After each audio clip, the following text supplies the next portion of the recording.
मेरा नाम अभिषेक है और मैं एक बड़े अमीर परिवार से संबंध रखता हूँ। बचपन से ही मैं बहुत समझदार और होशियार था, लेकिन मेरी जिंदगी में कई मोड़ ऐसे आए जिन्होंने सब कुछ बदल दिया। मेरे सगे पिता गरीबी से तंग आकर आत्महत्या कर चुके थे और मेरी माँ ने दूसरी शादी कर ली थी। मेरे सौतेले पिता ने मुझे कभी महसूस नहीं होने दिया कि मैं उनका सगा बेटा नहीं हूँ, लेकिन माँ का व्यवहार मेरे साथ हमेशा ठंडा ही रहा। मैं अपने सौतेले भाई अविनाश से 5 साल बड़ा था। मेरी माँ और सौतेले पिता की शादी के बाद से हमारा परिवार बहुत समृद्ध हो गया और मुझे हर वह चीज मिली जो मैं चाहता था, लेकिन माँ का प्यार शायद कहीं खो गया था। जैसे जैसे मैं बड़ा हुआ, मैंने यह सच स्वीकार कर लिया। मेरे सौतेले पिता ने मेरी पढ़ाई में कोई कमी नहीं रखी और मेरी जिंदगी धीरे धीरे पटरी पर आ गई। पढ़ाई पूरी होने के बाद मेरी शादी की बात शुरू हुई और मेरी मंगेतर संजना से मेरी सगाई हो गई। संजना एक खूबसूरत और समझदार लड़की थी जो मेरे पिता के दोस्त की बेटी थी।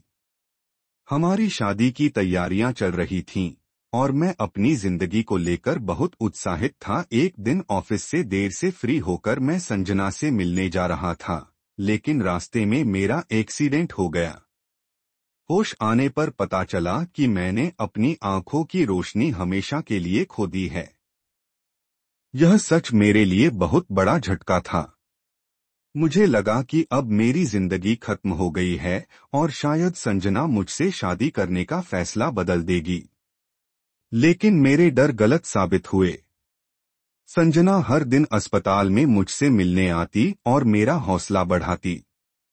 उसकी बातें सुनकर मुझे एहसास हुआ कि वह मुझसे सच्चा प्यार करती है। 2 महीने बाद मैं अस्पताल से घर आ गया और हमारी शादी सिंपल तरीके से हुई। हालांकि मेरी माँ ने कभी इस शादी को खुले दिल से स्वीकार नहीं किया। शादी के बाद संजना ने मेरी जिंदगी को नई रोशनी दी। उसने मेरे लिए हर वह काम किया जिससे मैं अपनी हालत को भूल जाऊं। लेकिन इसी बीच हमारे परिवार को एक बड़ा झटका लगा। मेरे पिता का अचानक दिल का दौरा पड़ने से निधन हो गया। यह घटना हमारे परिवार के लिए एक बड़ी त्रासदी थी। पिता के जाने के बाद हमारे बिजनेस को संभालने की जिम्मेदारी संजना ने उठाई। उसने अपने हुनर और मेहनत से बिजनेस को फिर से खड़ा किया और मेरा हर ख्याल रखा। उसने मुझे एहसास दिलाया कि जिंदगी कितनी भी मुश्किल हो, सच्चे प्यार और मेहनत से हर मुश्किल को पार किया जा सकता है। पिछले 1 साल में मैंने अपनी पत्नी संजना को देखा था, जो न केवल बेहद प्यारी थी, बल्कि मेरी अंधी आंखों के बावजूद हर पल मेरे साथ खड़ी रहती थी। मुझे खुद पर बहुत गर्व था कि मुझे ऐसी साथी मिली। अपनी कमजोरी को स्वीकार कर चुका था और अब मुझे ऊपर वाले से कोई शिकायत नहीं थी। हालांकि कभी कभी मैं घर से बाहर अकेला निकल जाता, जिससे संजना को परेशानी होती थी।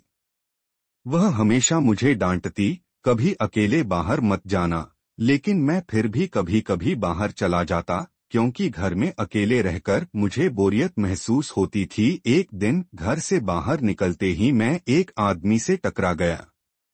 वह गुस्से में बोला, क्या अंधे हो, देख कर नहीं चलते? मैंने धीमे से कहा, जी मैं अंधा हूँ, माफ करना।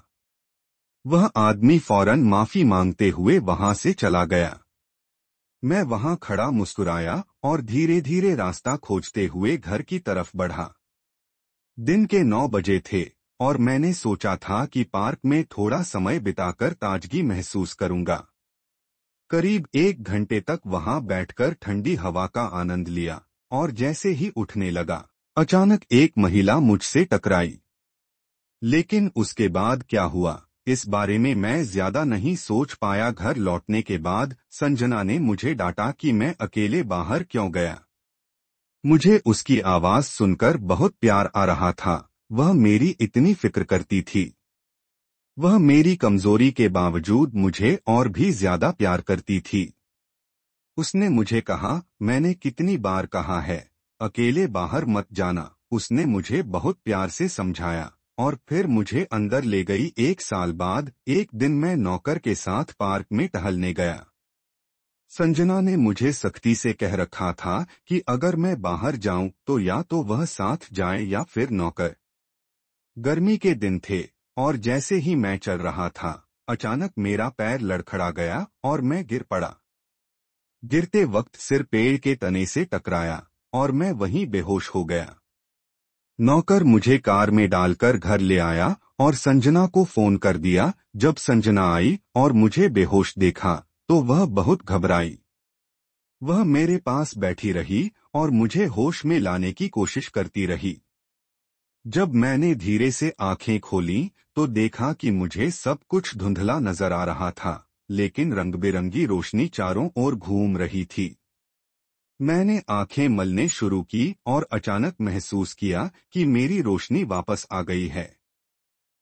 खुशी से मैं झूमने लगा और संजना को बताया कि अब मुझे सब कुछ साफ साफ दिख रहा था। वह थोड़ी देर के लिए चुप रही, फिर अचानक वह खुश होकर चिल्ला पड़ी। नौकर भी खुश था, लेकिन मैं सबसे ज्यादा खुश था, क्योंकि 1 साल के बाद मैंने फिर से अपनी रंगीन दुनिया को देख लिया था। तभी जैसे ही मैं शीशे में अपनी शक्ल देखने के लिए बढ़ा, संजना ने मेरा हाथ पकड़ लिया और मुझे रोक लिया। मैंने सोचा वह क्यों रोक रही है। फिर उसने बिना देर किए ड्रेसिंग टेबल का शीशा तोड़ दिया। यह देखकर मैं हैरान रह गया। इससे पहले कि मैं कुछ पूछता, उसने पूरे घर के शीशे तोड़ डाले। मैं अभी भी समझ नहीं पा रहा था कि यह सब क्यों कर रही है। वह धीरे धीरे मुझे करीब आई और बोली, मुझे तुमसे बहुत प्यार है। तुम बहुत स्मार्ट हो, तुम्हारी खूबसूरती पर सिर्फ मेरा हक है। अगर तुमने खुद को शीशे में देखा तो मैं तुम्हें छोड़ दूंगी और अपनी जान ले लूंगी। उसकी बात सुनकर मैं चुप रह गया। वह मेरे लिए इतनी पॉजिटिव थी और मैं जानता था कि वह मुझसे बेहद प्यार करती है।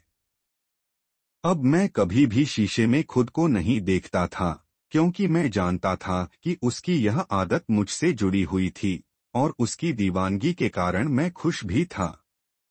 हालांकि यह मुझे थोड़ी असहज भी करता था, लेकिन मैं जानता था कि वह मुझे अपने से ज्यादा किसी और को नहीं देखना चाहती थी। संजना की इस जुनूनी मोहब्बत में मैं पूरी तरह से खो चुका था। मैंने खुद को घर से बाहर निकलने से पूरी तरह से परहेज करना शुरू कर दिया था। संजना हमेशा कहती थी, अगर कोई तुम्हें मिलने आए तो अपना चेहरा मास्क से ढक लेना। मैं भी उसकी बात मानता और अपना चेहरा छुपा लेता ताकि कोई मेरी पहचान न कर सके। एक दिन मुझे एक अनजान नंबर से कॉल आई। कॉल उठाने पर उस आदमी ने कहा, आपकी पत्नी संजना के सिर पर गंभीर चोट आई है और वह अस्पताल में एडमिट हैं।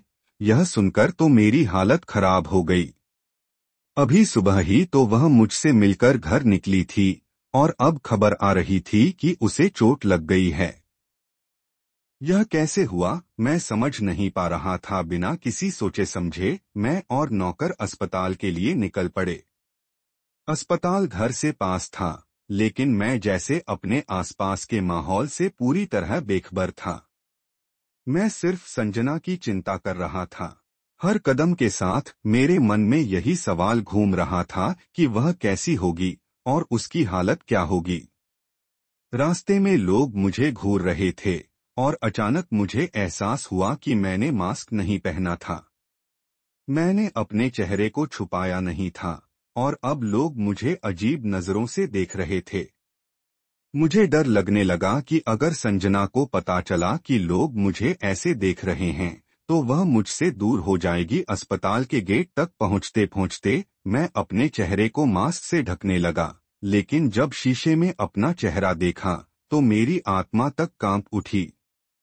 वह मेरा चेहरा नहीं था, सामने किसी और का चेहरा था और वह भी बहुत आकर्षक। ऐसा लग रहा था जैसे मैं किसी फिल्म का हीरो बन गया हूं।